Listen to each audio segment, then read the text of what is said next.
acertar a trombeta que está tocando. Isso não é nosso papel, certo?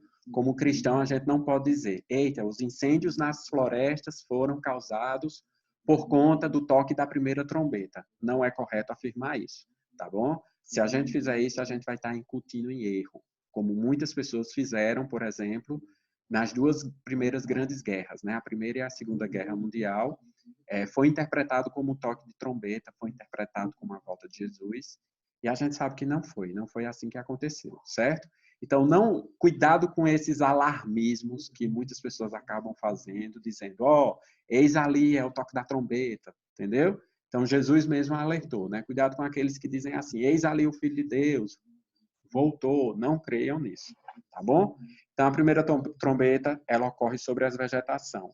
Nos últimos dias, esse toque vai vir e vai realmente devastar tudo. A gente vai ter falta de alimento, falta de verdura, falta de muita coisa.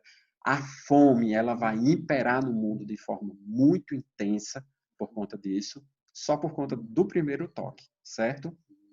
O segundo toque, da segunda trombeta, também no capítulo 8, se refere sobre a fenômenos extraordinários que acontecerão nos mares. O texto diz que 1/3 dos animais marinhos irão morrer. E esses fenômenos atingirão os mares de forma catastrófica, inclusive impedindo até a navegação, certo? Então, quem comprar aí produto da China, no toque da segunda trombeta, pode ter certeza que seu equipamento, seu celular, nada disso vai chegar, porque vai atingir realmente de forma muito intensa as águas dos mares, chegando a matar até 1/3, lembrando que o número é simbólico, mas é para dar a entender um número que vai vir a ser atingido pelo toque da segunda trombeta, e vai nos atingir também diretamente, certo? A terceira trombeta, também no capítulo 8, fala sobre tragédias nas águas doces de toda a terra, certo? Toda a terra vai sofrer com o toque da terceira trombeta, que vai atingir toda a água potável do mundo. O texto diz que vai ser derramado absinto, a água vai se tornar amarga. A gente não vai ter água potável disponível para toda a população mundial. Pouquinho. Janaína está perguntando se está chegando vento em mim. Certo? Então, todas as águas doces serão atingidas pelo toque da terceira trombeta. A quarta trombeta, ela vai atingir os seres celestes, certo? O Sol, a Lua, as estrelas, o cosmos. Tudo isso vai ser atingido pelo toque da quarta trombeta. Essa certamente ainda não tocou. Mas hoje a gente já pode ver sinais, como eu disse a você, que esses sinais acontecem durante todo o período da história da igreja. Hoje a gente já consegue enxergar sinais desses fenômenos que vêm acontecendo nos astros. Eu não sei se vocês chegaram a observar que só no ano de 2019 a gente teve, se não me falha a memória, 4 luas de sangue. Isso não é comum de acontecer, isso aconteceu em 2019, foi um ano atípico, certo? Mas só em 2019 a gente teve 4 luas de sangue, fora fenômenos que acontecem de meteoritos, de meteoros, de grandes asteroides que passam próximo à Terra. A gente acha que não é nada, tal, mas grandes estrelas que estão explodindo, criando buracos negros. Tudo isso é o descontrole dos astros que tem acontecido no universo, certo? E isso será intensificado no toque da quarta trombeta. E aí, semana passada, nós estudamos especificamente a quinta trombeta, certo? Que a gente falou da quinta trombeta, que foi o tormento que viria sobre os homens. Lembrando especificamente que esse tormento, ele não vai atingir o povo de Deus, certo? O texto diz que no verso... deixa eu achar aqui. Só um minuto, gente. A gente já entrou na quinta trombeta, tá bom? No capítulo 9, especificamente. Só estou tentando achar aqui o verso que eu quero ler para vocês, porque eu quero ler mesmo. Achei, o verso 4, diz assim: E foi-lhe dito que não fizesse dano à erva da terra, nem a verdura alguma, nem a árvore alguma, mas somente aos homens, que não têm na sua testa o sinal de Deus, certo? em algumas Bíblias fala o selo de Deus. O que é o selo de Deus? É o Espírito Santo de Deus. É quando você se converte, é quando você é regenerado, é quando você nasce de novo, você recebe o selo de Deus. Perceba que, pelo livro de Apocalipse ser um livro que ele narra da vinda de Jesus, da primeira vinda de Jesus até a segunda vinda, e vai fazendo isso de forma progressiva, ele conta a mesma história 7 vezes. Perceba que até aqui ele ainda não citou a marca da besta, que é o selo daqueles que não têm ou que não nasceram de novo, daqueles que não foram regenerados. Até o verso 9, ele não cita isso, certo? Mas um pouquinho mais na frente a gente vai ver a marca da besta, o conhecido 666. Então, a quinta trombeta ela vem para atormentar os homens de forma jamais imaginada por qualquer ser humano, certo? Foi o que eu falei, de que os homens procurarão a morte e não a encontrarão. Lembrando que não é essa ideia de colocar uma arma na cabeça, atirar e a arma não funcionar, certo? É o fato deles não quererem se dobrar ao Senhor, ok? Então, vamos agora especificamente para a sexta trombeta. E eu vou tirar do mute vocês um pouquinho, só para perguntar se alguém tem alguma dúvida, muito rápido, sobre esse pequeno resumo que foi feito. Um de cada vez. Um de cada vez, por favor. Levante a mão para me ver. Rafael, Oi. na outra aula eu peguei já da metade. Eu não sei se tu chegou a explicar isso. Quando essas trombetas tocarem, a destruição vai ser total? Ou quando tu diz que a gente só vai saber se a primeira e a segunda trombeta já tocaram, é porque inicia parcialmente essa destruição? Isso. O que é o toque das trombetas? O toque das trombetas nada mais é do que o último chamado de Deus para o povo ímpio. É o último chamado, o último aviso. É Deus dizendo, gente, ou vocês se convertem ou vocês vão para o inferno. Vou ser bem direto, certo? É o último chamado de Deus. E quando você vai vendo as trombetas, elas sempre vêm falando que vai atingir 1/3 da vegetação, 1/3 das águas dos mares, 1/3 das águas potáveis, 1/3 do sol vai escurecer, 1/3 da lua vai ser atingida. Então, assim, não é em sua totalidade. Ele dá esse número de 1/3 como um número simbólico, mas esse número simbólico nos dá a entender que vai ser em grande proporção. Porque se a gente entender 1/3 de forma literal, a gente vai entender que para cada 100 pessoas, 1/3? Não, vamos botar 90, fica mais fácil fazer o cálculo. Para cada 90 pessoas, 30 serão atingidas. Ou seja, 1/3 de todas essas coisas serão atingidas. Por que 1/3? Porque as trombetas é o último aviso de Deus, ou seja, é o juízo de Deus vindo sobre os homens, junto e misturado com a sua misericórdia. Entendeu? Então, não vai ser todos os homens atingidos. Quando a gente entrar agora na sexta trombeta, a sexta trombeta ela vem falar de guerras e de morte. E aí, quando a gente começar a estudar, você vai ver que também 1/3 dos homens serão atingidos. Compreendeu? Respondido? Tá, obrigada. Ok, gente. Como ninguém mais tem dúvida, então vamos agora diretamente para o estudo do capítulo 9, tá? Deixa eu abrir aqui o estudo. Todos estão vendo? Eles não vão responder, Rafael. Ah, tá. Então, acredito que todos estejam vendo. Gente, é o seguinte. A gente vai entrar agora especificamente no capítulo 3, no verso 13 do capítulo 9 de Apocalipse, onde a gente vai estudar o toque da sexta trombeta, certo?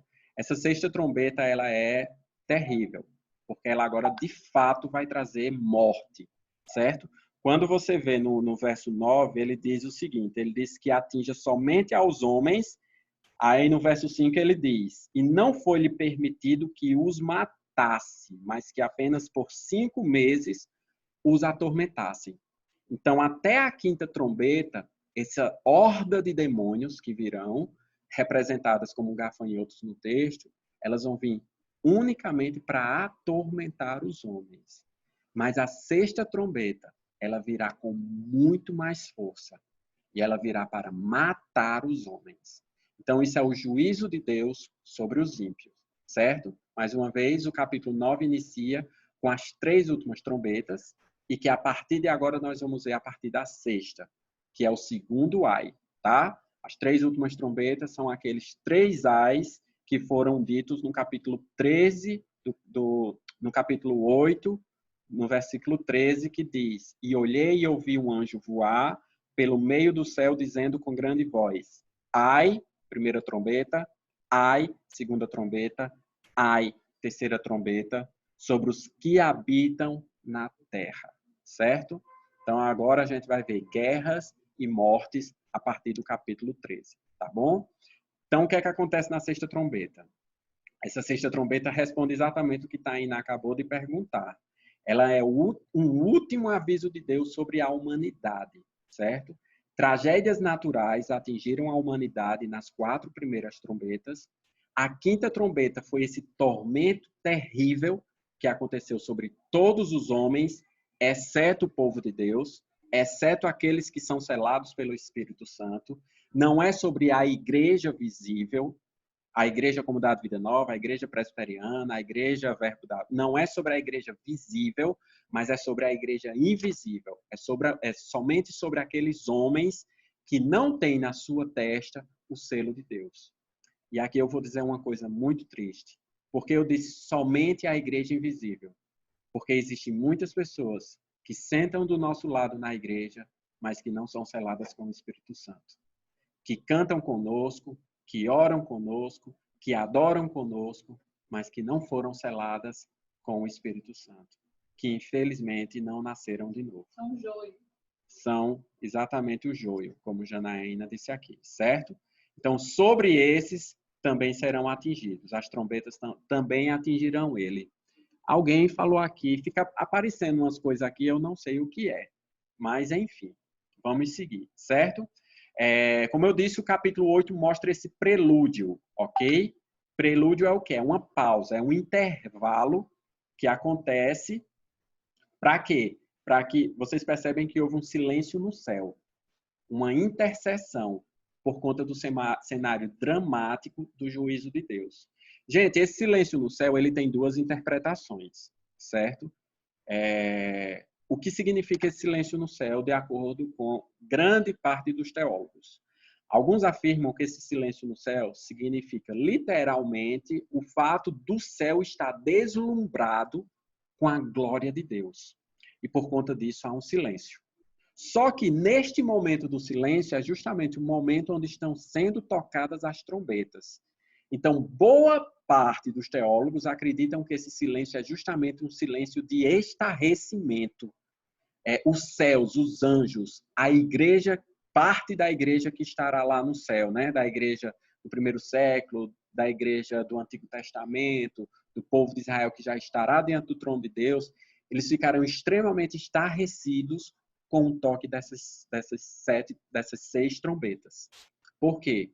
Porque a humanidade estará sofrendo um colapso e uma catástrofe como nunca visto antes na sua história. Mas o povo de Deus estará livre.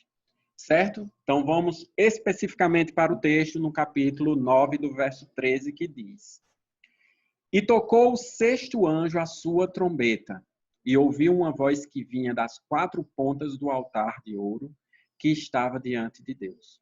Certo? Quando a gente vai entender essa história do altar, eu vou pedir aqui para a Janaína me auxiliar. Eu queria que Janaína já abrisse o texto em Apocalipse capítulo 6. Verso... Isso, da Bíblia Nova, certo?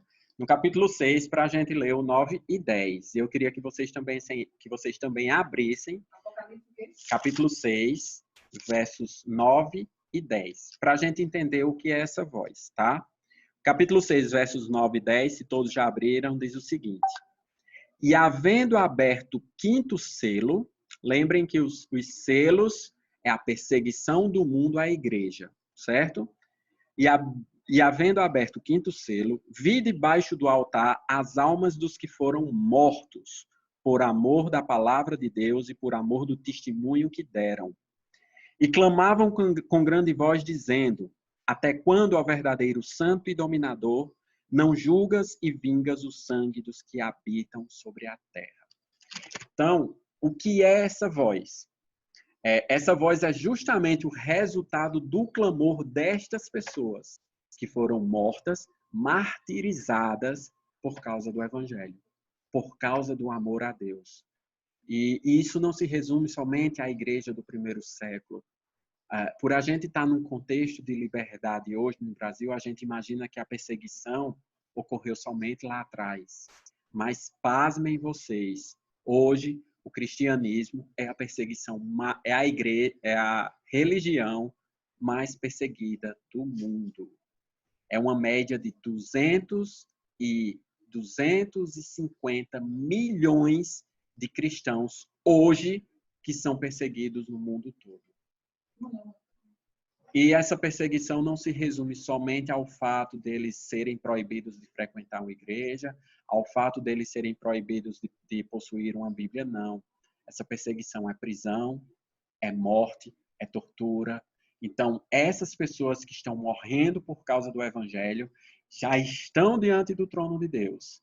E elas estão clamando pela justiça de Deus. É isso que a gente vê no capítulo 6, nos versos 9 e 10. Certo? E o altar de ouro que estava diante de Deus. O que seria esse altar de ouro? Esse altar é o altar da oração. Espera que a Janaína está mexendo aqui, eu não sei o que é que ela está fazendo. Minimizou. Eu estava vendo se alguém estava chamando. Esse altar é o altar da oração que se encontra na presença de Deus. Eu queria que vocês abrissem aí Êxodo 27. Êxodo 27, nos versículos 1 e 2. Êxodo, capítulo 27, todos vocês. Eu vou me aprofundar um pouquinho mais dessa vez e ler os textos para que vocês possam compreender, tá certo? Êxodo 27 diz o quê? Nos versículos 1 e 2 diz assim: farás também o altar de madeira de cetim. 5 côvados será o comprimento e 5 côvados a largura. Será quadrado o altar e 3 côvados a sua altura. E farás suas pontas nos seus 4 cantos. As suas pontas serão de uma só peça, com o mesmo material, e o cobrirás de cobre.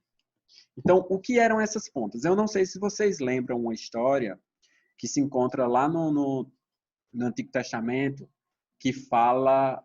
Jesus, eu sou péssimo para lembrar, mas que fala de um homem que tocou na ponta do altar, pedindo a misericórdia, para que ele não fosse condenado pelo seu pecado, pela sua transgressão. Não lembra dessa história? Tenta achar aí no WhatsApp. Tocou na ponta do altar. Segura. Então, o que é que acontece? Essa ponta do altar era justamente o lugar onde os homens tocavam para poder alcançar a misericórdia de Deus, o favor de Deus. Não sei se vocês lembram da música de Toque no Altar, que fala, toca na ponta do altar. Estão lembrados, né? Eu sei que eu canto muito bem. Mas é justamente isso. Essa ponta desse altar era justamente onde as pessoas podiam tocar diante de um fato muito grave para alcançar o favor e a misericórdia de Deus. 1 Reis quanto? 1 Reis 1,50 tem justamente essa história. Leia aí, Janaína, tu que já abriu alto para eles ouvirem. Vem aqui para perto.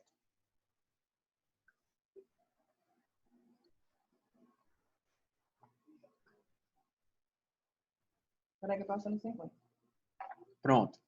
Então, esse altar, ele está diante... Vocês lembram que a arca simbolizava literalmente a presença de Deus. E a arca nada mais é do que uma representação do altar que está nos céus. Certo? O que a gente vê no altar, do altar que foi construído na terra, é a representação do altar que está nos céus. Então, esse altar de ouro é justamente aonde os santos que já morreram se encontram diante de Deus, fazendo suas orações e suas petições. E uma delas é justamente essa, que Deus exerça justiça sobre a terra, sobre os ímpios. Leia aí. Adonias, porém, temeu a Salomão, levantando-se, apegou-se às pontas do altar. E foi dito a Salomão, eis que Adonias teme ao rei Salomão, pois que se apegou à ponta do altar, dizendo, jura-me, ó rei Salomão, que não me matarás o seu servo à espada. Entenderam? Então, gente, abrindo um parênteses aqui bem rapidinho sobre isso, entenda que a sua oração chega diante de Deus, certo? A sua oração chega como incenso. Um coração verdadeiro diante de Deus ainda que não haja uma única palavra professada pela sua boca, ainda que você não consiga dizer nada diante de Deus, pode ter certeza que Deus ele consegue receber a sua oração. E a sua oração ela tem resultado. E o resultado é sempre eficaz. Nem sempre a resposta de Deus é aquilo que a gente espera. Mas a resposta de Deus é sempre aquilo que é melhor para nós. Então pode orar que a gente tem um Deus nos céus que governa todas as coisas e que escuta as nossas orações. E esse selo é justamente o resultado da oração das pessoas que estão hoje clamando ao Senhor por justiça. Certo? Então, quando a gente passa adiante, vamos para o capítulo 14, para o verso 14. Eu não sei por que eu só quero dizer capítulo. O verso 14 diz o seguinte: a qual dizia o sexto anjo que tinha a trombeta: solta os 4 anjos que estão presos junto ao grande rio Eufrates. Vamos lá. Primeira coisa que a gente precisa entender é que quem eram esses anjos, certo? Ele diz: solta esses 4 anjos. A gente tem que lembrar que quando houve a rebelião no céu, um terço, não sei por que a Bíblia repete tanto essa história de um terço. Um terço dos anjos se rebelaram contra o Senhor. E a gente tem que entender que o exército de anjos nos céus, ele é incontável, né? Quando a gente viu a gente vai ver um pouquinho adiante que quando Satanás abriu o poço do abismo, cerca de 200 milhões de demônios foram soltos.